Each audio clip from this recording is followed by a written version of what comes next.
अस्सलाम वालेकुम। इंशाल्लाह आज हम रोड सेफ्टी चैप्टर को कंप्लीट करेंगे। इसमें थोड़ा सा बाकी रहा है। आपको इसमें रोड सिग्नल्स हैं वो आपको खुद ही याद करने होंगे। वो मैं आपको इंशाल्लाह PDF सेंड कर दूंगा। इसमें कुछ बचा है वो मैं आपको पढ़ा दूंगा अभी। अब ड्राइंग में क्या करना होता है वो हमने पढ़ लिया है प्रीवियस लेक्चर में। अब इसमें थोड़ा सा बचा है अभी। Turn on headlights at night and in poor light conditions. अब हेडलाइट्स का तो आपको पता ही है कब इस्तेमाल करना होता है। अगर विजिबिलिटी कम है तो आपको लाइट का इस्तेमाल करना पड़ता है उस वक्त। अगर कभी कभार ऐसा होता है फॉग होता है तो उसमें भी आपको हेडलाइट का इस्तेमाल करना पड़ता है। अगर 100 मीटर से विजिबिलिटी कम है तो उसमें भी लाइट्स का इस्तेमाल करना पड़ता है ताकि हमारी विजिबिलिटी क्लियर रहे। जितनी अच्छी विजिबिलिटी होगी उतनी हमारी अच्छी ड्राइविंग होगी और सेफ ड्राइविंग होगी। ये आपको याद रखना है। अब सिटीज़ में क्या होता है उसमें वो हाई बीम आप यूज़ नहीं कर सकते हो, रिस्ट्रिक्टेड होता है सिटीज़ में। तो वहाँ पे अकॉर्डिंगली वो फॉलो करना होता है और लो बीम में चलना पड़ता है। अब इसके बाद आता है रोड साइंस। रोड साइंस का बहुत ज़्यादा मतलब बहुत ज़्यादा इम्पोर्टेंस है ड्राइविंग में, सेफ ड्राइविंग में। अगर आप इनका इस्तेमाल करते हो रोड साइंस का तो आपकी ड्राइविंग उतनी ही बेहतर होगी और उतनी ही सेफ होगी। अब ये आपको खुद ही देखना होगा इसमें रोड साइंस, हाथों का इस्तेमाल कैसे किया जाता है। अब बोर्ड्स लगे होते हैं वहाँ पे, उनका इस्तेमाल, उनका क्या काम होता है ड्राइविंग में, तो वो आपने खुद ही देखना है। इसमें मैं आपको इंशाल्लाह PDF भी सेंड कर दूंगा उसका। ये आपको खुद देखना होगा तब जाके आपको ये अच्छे से समझ में आएगा। आप ऐसे भी देख सकते हो। यूजुअली आपने ये देखे होंगे, ये साइंस आपने देखे होंगे, तो आप फिर भी देख लीजिए इसमें। और ये आपको खुद ही याद करना होगा कि कौन सा साइन किस काम के लिए इस्तेमाल होता है। ये यहाँ पे जो रेड वाला है सर्कल, इसमें एक लाइन लगी रहे, इसकी लाइन, और ये ब्लू वाला। अब अगर इसमें कुछ लिखा है, अगर फॉर एग्जांपल ये कहीं पे होगा तो इसमें फॉर एग्जांपल सिगरेट है तो मतलब है कि नो स्मोकिंग है। अब यहाँ पे जो blue circle instructs what should be done, क्या करना होगा। अगर किसी रास्ते पे फॉर एग्जांपल ब्लू सर्कल है तो वहाँ पे कोई आदमी ऐसे खड़ा है, चल रहा है, तो इसका मतलब है आप वहाँ से पैदल चल सकते हो। अगर इस सर्कल में वही आदमी खड़ा है तो ऐसा सर्कल है रेड वाला, एक लाइन लगी हुई है बीच में से, तो इसका मतलब है कि पैदल चलना मना है स्ट्रिक्टली। Triangle cautions. अब ट्रायंगल हमें क्या करता है, इसमें हमें एक कॉशन मिलती है। ब्लू रेक्टेंगल इन्फॉर्म्स, ये भी हमें कुछ इन्फॉर्मेशन देती है। तो ऐसे ही आपने ये सिग्नल्स देखने हैं। इसमें ये बिल्कुल सिंपल है, आपको आराम से समझ आएगा। आप खुद पढ़ लो, ये आपको बिल्कुल समझ आएगा। मैं आपको इंशाल्लाह इसका PDF भी सेंड कर दूंगा, आप देख लीजिए इसमें।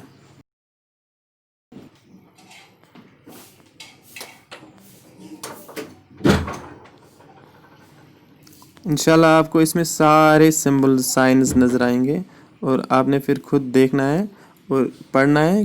ये बिल्कुल इजी है, इसमें मुझे नहीं लगता है कि मतलब कुछ पढ़ाने की ज़रूरत है। आपने खुद देखना है, आप देखोगे तो आपको ज़्यादा अच्छे से समझ आएगा।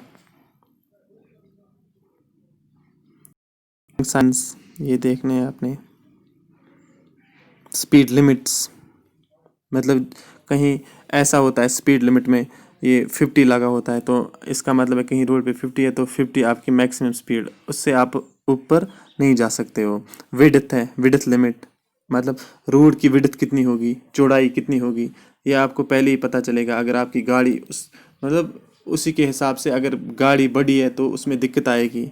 हाइट लिमिट, आपकी गाड़ी की हाइट कितनी है, 3.5 मीटर है, मतलब यहाँ पे जो रोड है उससे आप वही गाड़ी ले जा सकते हो जिसकी हाइट अंडर 3.5 मीटर होगी। ऐसी लेंथ है। रोड लिमिट है।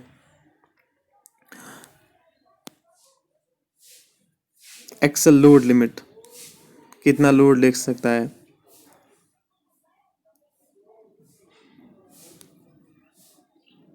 वन वे साइन है ना, इस पे क्रॉस लगा है तो मतलब एक साइड से नहीं जा सकते हो, एक ही साइड से जा सकते हो, एक साइड पे। इसमें ये देखिए, ये वाला symbol vehicles prohibited in both direction, इसका मतलब है कि दोनों डायरेक्शन से अगर क्रॉस लगा है, अभी आपने पहले मैंने आपको दिखाया था सर्कल, तो बोथ डायरेक्शन से आप गाड़ी नहीं चला सकते हो।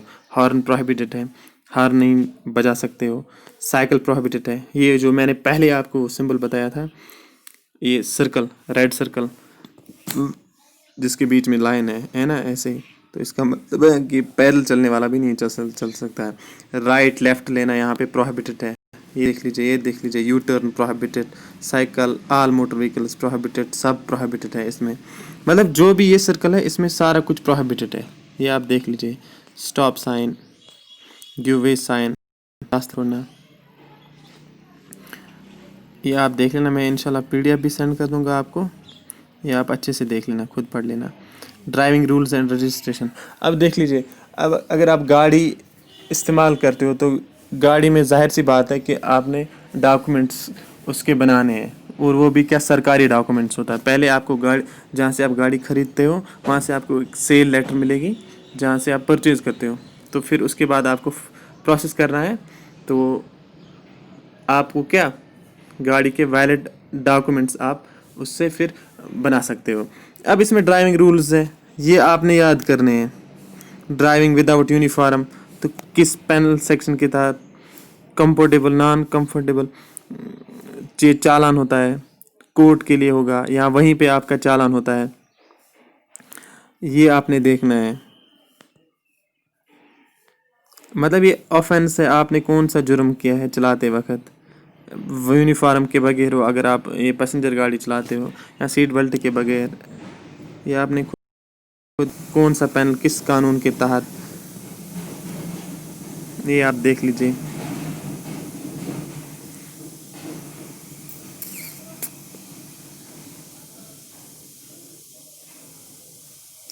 एक कंफर्टेबल चालान वो चालान होता है जिसमें आपको वहीं से आपको पैसे देने होते हैं। अगर नॉन कंफर्टेबल होता है तो उसमें क्या होता है, उसमें आपको डॉक्यूमेंट सीज हो जाते हैं, तो फिर कोर्ट से आपको रिलीज़ करने होते हैं।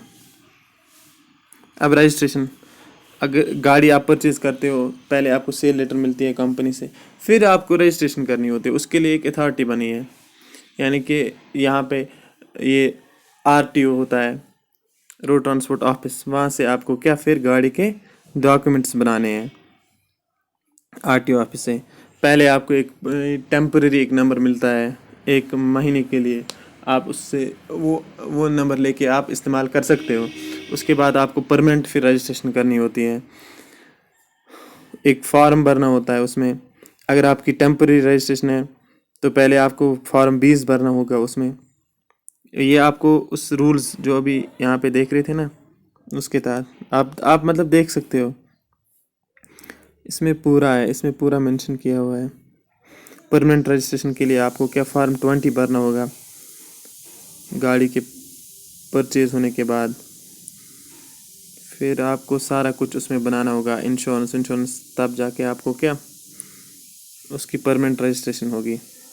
पोल्यूशन भी करना होगा उसमें, सब कुछ। अगर आपने गाड़ी कहीं से ख़रीदी है तो वो भी अगर मतलब सेकंड हैंड ली हो, उसमें भी आपको क्या करना है, वो नो ऑब्जेक्शन सर्टिफिकेट बनानी होती है जहाँ से आपने ख़रीदी हो। ड्राइविंग लाइसेंस ज़रूरी है गाड़ी चलाने में। जो भी गाड़ी चलाता है उसके लिए ज़रूरी है कि वो ड्राइविंग लाइसेंस होनी चाहिए। ड्राइविंग लाइसेंस उसको मिलती है, उसकी पहले उम्र होनी चाहिए 18 बिलो एज उसकी, मतलब 18 से कम बिल्कुल भी नहीं चलेगी, 18 के ऊपर होना चाहिए, तब जाके उसकी ड्राइविंग लाइसेंस होती है। पहले उसको लर्नर्स मिलती है, लर्नर्स लाइसेंस, उसकी वैलिडिटी होती है 6 महीने के लिए। तो उसमें आप अप्लाई कर सकते हो फिर परमानेंट के लिए, परमानेंट लाइसेंस मतलब फुल लाइसेंस बनाने के लिए, जो आपको मिलती है एक्चुअल में। अब फिर डिपेंड करता है आप कौन सी गाड़ी चलाते हो। लाइट मोटर व्हीकल है तो लाइट मोटर व्हीकल लाइसेंस बनेगी, उसमें फिर बाइक भी आती है। अगर कोई बाइक ऐसी होती है उसका इंजन जो होता है 50 सीसी से कम होता है, 50 सीसी, बिलो 50 सीसी, तो उसमें 16 साल का भी कोई चला सकता है आराम से, उसमें दिक्कत नहीं है। Types of driving licence in India. Learners driving licence से आपको मैंने बताया, अगर आप पहले सीख रहे हो तो आपको पहले थ्योरी टेस्ट देना पड़ता है, तो फिर आपको लर्नर्स लाइसेंस मिलती है। उसके बाद अगर आप ये एक्चुअल टेस्ट पास करते हो, ड्राइविंग टेस्ट, तो परमानेंट लाइसेंस। डुप्लीकेट, अगर कहीं आपकी लाइसेंस खो जाती है या कुछ उसमें मतलब कट जाती है, फट जाती है, तो ड्राइविंग डुप्लीकेट लाइसेंस फिर आप अप्लाई कर सकते हो आराम से। इंटरनेशनल ड्राइविंग लाइसेंस, अगर आप दूसरे मुल्क में जाते हो तो आपको इंटरनेशनल ड्राइविंग लाइसेंस भी मिल सकती है। टू व्हीलर के लिए भी लाइसेंस होती है। लाइट मोटर व्हीकल, ऐसा होता है लाइट मोटर व्हीकल्स में भी, उसमें भी ये टू व्हीलर्स की लाइसेंस होती है। अगर आप सिर्फ टू व्हीलर्स ही चलाते हो तो गाड़ी नहीं आती है, तो आपके लिए अलग से बनेगी टू व्हीलर्स के लिए। हैवी मोटर व्हीकल, अगर आप बड़ी गाड़ी चलाते हो, ट्रक, बस, तो हैवी में आता है। इंशाल्लाह मैं आपको PDF सेंड कर दूंगा, तो आपको फिर आराम से समझ आएगा। फिर इंशाल्लाह हम फिर अगले यूनिट पर जाते हैं। हम कम्युनिकेशंस पढ़ते हैं या हम ऑटोमोबाइल एंड एनवायरनमेंट पढ़ते हैं। अल्लाह हाफ़िज़।